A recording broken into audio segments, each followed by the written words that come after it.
Shrimad Bhagavad Gita chapter 7 श्लोक 17। उनमें ज्ञानी सदा योग के स्थित और अन्य भक्ति संपन्न विशिष्ट व्यक्ति है। मैं ज्ञानी भक्त का अत्यंत प्रिय हूँ और वह मेरा अत्यंत प्रिय है।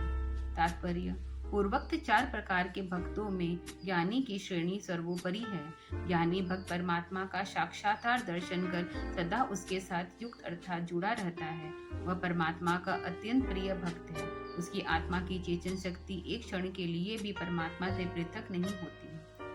श्लोक 18। ये सभी भक्त उदार अर्थात प्रिय श्रेष्ठ हैं, किंतु ज्ञानी तो मेरा आत्मा समझता हूँ, क्योंकि वह मेरे सर्व और युक्त अर्थात योग द्वारा मुझ में संलग्न पुरुष है। पूर्वोक्त 4 प्रकार के भक्त उदार अर्थात अच्छे हैं, किंतु ज्ञानी सदा परमात्मा में स्थित रहकर परमात्मा से जुड़ा है, अतः वह परमात्मा के सारे दिव्य गुणों का अधिकारी परमात्मा का परम प्रिय है और वह उनका आत्मा ही है। श्लोक 19। बहु जन्मों के अंत में ज्ञानी मुझे प्राप्त करता है और यह सब वासुदेव ही है, ऐसा समझने वाला महात्मा बहुत दुर्लभ है। तात्पर्य: अनेक जन्मों तक भगवान का भजन गुरु विधान से करने वाला ज्ञान मार्ग का प्रतीक परमात्मा को प्राप्त करता है और जड़ चेतन सभी पदार्थों में परमात्मा को ओतप्रोत व्याप्त दिखता है। पूर्ण तत्व ज्ञान सद्गुरु की प्राप्ति होने पर एवं तीव्र विरह वैराग्य संपन्न साधक एक जन्म में भी परमात्मा का साक्षात्कार कर सकता है। श्लोक 20। कामनाओं द्वारा जिनका ज्ञान नष्ट हो चुका है, उन नियमों का आश्रय लेकर उनकी प्रकृति यानी देवताओं की उपासना करते हैं, ताकि कामनाओं के उदय होने पर नहीं रह जाता। अपनी सांसारिक इच्छाओं की पूर्ति के लिए परमात्मा की उपासना व्यर्थ समझता है। वह उसका अज्ञान है, क्योंकि परमात्मा में सब कुछ है, इस सब का स्वामी है। ये सारी सृष्टि, सारी प्रकृति, सारा ऐश्वर्य, सारी विभूति जो दृढ़ अथवा अदृढ़ है, ज्ञात एवं अज्ञात है, सब परमात्मा में ही स्थित है। अतः परमात्मा की उपासना करने वालों को संसारिक सारी होती है, किंतु अपने अज्ञान के कारण वे कामनासक्त व्यक्ति विभिन्न देवी देवताओं के उसमें संबंधित विभिन्न नियम का अवलंबन कर भजन पूजन करते हैं। इस प्रकार के लोग यदि भिन्न भिन्न देवता की उपासना न करें, परमात्मा की उपासना करें, तो उन्हें लौकिक तथा परलौकिक दोनों लाभ मिलेंगे। श्लोक 21। जो भक्त जिस देव स्वरूप को श्रद्धा से पूजना चाहता है, उसकी अचल श्रद्धा को मैं ही स्थित करता हूँ। तात्पर्य: परमात्मा सबके अंदर अंतर्यमीय रूप से वर्तमान है। जो व्यक्ति किसी देवता, किसी महान पुरुष, किसी जीवन मुक्त की श्रद्धा पूर्वक पूजा आराधना करता है, उस व्यक्ति की श्रद्धा को यथोचित शक्ति देने वाला वही परमात्मा है। परमात्मा की शक्ति सभी प्राणियों को शक्तिमान करती है। सभी प्राणी उस शक्ति से अपनी इच्छा के अनुसार कार्य करने में स्वतंत्र है। श्लोक 22। वह पुरुष उस श्रद्धा से युक्त होकर उसकी आराधना करता है और उसमें कामनाओं से प्राप्त करता है जो मुझ में ही रची गई है। तात्पर्य: विभिन्न देवों की उपासना के परिमाण स्वरूप विभिन्न फलों की प्राप्ति होती है। यह नियम ही परमात्मा द्वारा ही निश्चित किया गया है। श्लोक 23। परंतु उन अल्प बुद्धि वालों का वह फल अंत वाला अर्थात नाशवान होता है। देवताओं की उपासना करने वाले देवताओं को प्राप्त करते हैं और मेरे भक्त मुझे ही प्राप्त होते हैं। तात्पर्य: नाना देवी देवता के आराधक मंद बुद्धि का व्यक्ति है, क्योंकि उसे जो फल प्राप्त होता है वह अनित्य होता है। परमात्मा की उपासना करने वाले परमात्मा को प्राप्त होते हैं। परमात्मा की प्राप्ति के फलस्वरूप के शाश्वत शांति एवं आनंद को प्राप्त करते हैं। देवोपासक अपने उपास्य देवों के गुणों को प्राप्त करते हैं। देवताओं के गुण एवं उनकी शक्ति परमात्मा के अनन्य गुण ऐश्वर्य की तुलना में अत्यंत तुच्छ है।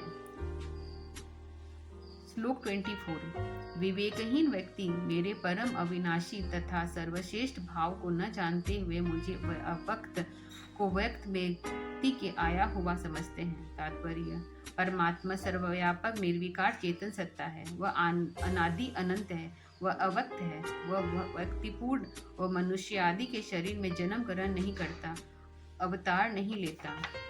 जो उस अव्यक्त परम चेतन परमात्मा सत्ता को मनुष्य शरीर में जन्म लेता अर्थात प्रकट होना समझते हैं, वे ज्ञान शून्य विमूढ़ विवेकी चक्षुविहीन व्यक्ति है। वे परमात्मा के वास्तविक चेतन रूप के बिल्कुल अनभिज्ञ हैं। श्लोक 25। योग माया से आच्छादित होने के कारण मैं सबके प्रत्यक्ष नहीं होता। यह विमूढ़ व्यक्ति मुझे अजन्मा अविनाशी को नहीं जानता। तात्पर्य: परमात्मा प्रकृति रूप स्थूल आवरण में ढका है, आच्छादित है। यह योग माया है।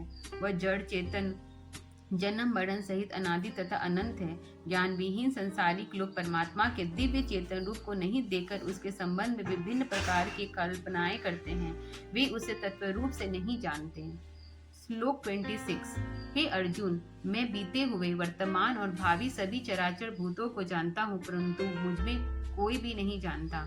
तात्पर्य: परमात्मा अतीत, वर्तमान एवं भविष्य में विद्यमान सभी चराचर पदार्थों और प्राणियों को जानता है, परंतु उसे पूर्ण रूप से कोई नहीं जानता। वह रहस्यमय है तथा जड़ कारणों इंद्रियादि से अजेय अप्रत्यय है। सद्गुरु शरण में चिरकाल तक योग के अभ्यास के द्वारा परमात्मा के दिव्य चेतन रूप को प्रत्यक्ष देखा जा सकता है, उनका साक्षात किया जा सकता है। श्लोक 27। हे भरतवंशी अर्जुन, सभी प्राणी अपने शरीर की उत्पत्ति के समय की संसार में अच्छा द्वेष से उत्पन्न हुए सुख दुख आदि द्वंद्वों की मोहित होते हैं, अर्थात अज्ञानता को प्राप्त होते हैं। तात्पर्य: आत्मा का सहन गुण अच्छा ज्ञान प्रत्यक्ष है। प्रकृति के संयोग होने से आत्मा के अंदर द्वेष सुख दुख के भाव आ जाते हैं। यह शरीर प्रकृति पंचभूतों से निर्मित है, अतः जब आत्मा का शरीर से अंदर जा आता है तब सुख दुख द्वेष रूप विकार से ग्रस्त हो जाता है। अब इसमें वश में होकर विमोहित होकर अपने सहज चेतन स्वरूप को भूलकर प्रतंत्र और दुखदादी द्वंद्वों से पीड़ित। श्लोक 28। जिनकी शुभ कर्मों के कर्ता मनुष्य का पाप नष्ट हो गया है, वे द्वेषारूप अज्ञान से मुक्त हुए दृढ़ निश्चय वाले व्यक्ति मुझे भजते हैं। तात्पर्य: कर्मों के करने से किसी प्राणी को कष्ट न हो, वे पुण्य कर्म है। ऐसे कर्म करने वाले व्यक्ति किसी को कष्ट देना नहीं चाहते, अतः उसके द्वारा अशुभ कर्म नहीं होते और उसके पापों का अंत हो जाता है। श्लोक 29।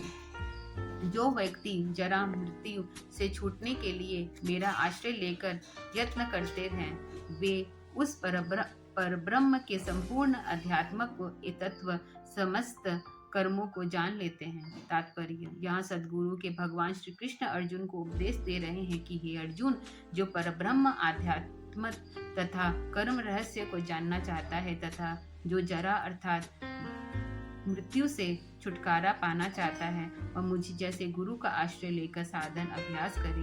परमात्मा की प्राप्ति के लिए और सारे रहस्यों की जानकारी के लिए पूर्ण तत्वज्ञानी गुरु का सहारा लेकर साधनरत होना आवश्यक है। परमात्मा प्राप्ति के पश्चात मोक्ष हो जाता है। श्लोक 30। जो व्यक्ति अधिभूत अधिदेव तथा अधियज्ञ के सहित मुझको जानते हैं, वे युक्तम चेतन वाले व्यक्ति अंत काल में भी मुझे जानते हैं। तात्पर्य: सारे भूत चराचर, सारे देवगण एवं सारे यज्ञों के धारण करने वाले परमात्मा है। परमात्मा में अपनी आत्म चेतना को युक्ति से जोड़ने वाला योगी परमात्मा को अपने जीवन काल में ही जानकर जीवन मुक्त हो जाता है। पश्चात शरीर त्याग करते समय भी वह योगी अपनी आत्मा चेतन को परमात्मा के साथ जोड़कर रखता है और शरीर में बहिर्मग्न करता है। उस समय भी उसे परमात्मा का पूर्ण ज्ञान रहता है और मृत्यु कष्ट की अनुभूति से तनिक भी नहीं होती। यहाँ भगवान श्री कृष्ण अपने माध्यम से परमात्मा का ही संकेत कर रहे हैं। वे अर्जुन को गुरु रूप में से उपदेश दे रहे हैं और गुरु परमात्मा का व्यक्त स्वरूप होता है। कल हम चैप्टर 8 स्टार्ट करेंगे।